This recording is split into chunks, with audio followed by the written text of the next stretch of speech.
ಈ ಪ್ರಪಂಚದಲ್ಲಿ ಬದುಕಲು ನಾವು ಹೆಚ್ಚಾಗಿ ತಲೆ ಕೆಡಿಸ್ಕೊಳ್ಬಾರ್ದು. ಯಾಕಂದರೆ ನಾವು ತಲೆ ಕೆಡಿಸ್ಕೊಂಡ್ರೂ ಪ್ರಪಂಚ ನಿಲ್ಲೋದಿಲ್ಲ. ಆದರೆ ನಮ್ಮ ಮನಸ್ಸು ಮಾತ್ರ ನಿಧಾನವಾಗಿ ಕುಗ್ಗುತ್ತದೆ. ನಮ್ಮ ಬಗ್ಗೆ ಜನರು ಏನು ಯೋಚಿಸ್ತಾರೋ ಅದು ನಮ್ಮ ಕೈಯಲ್ಲಿಲ್ಲ.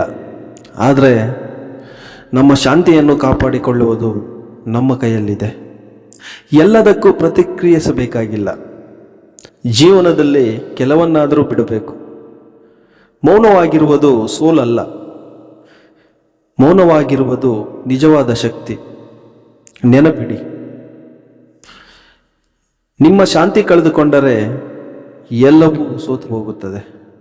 ಆದ್ದರಿಂದ ಪ್ರಪಂಚದಲ್ಲಿ ಯಾವುದೇ ವಿಚಾರದ ಬಗ್ಗೆ ಹೆಚ್ಚಾಗಿ ತಲೆಯನ್ನು ಕೆಡಿಸಿಕೊಳ್ಳಬಾರದು.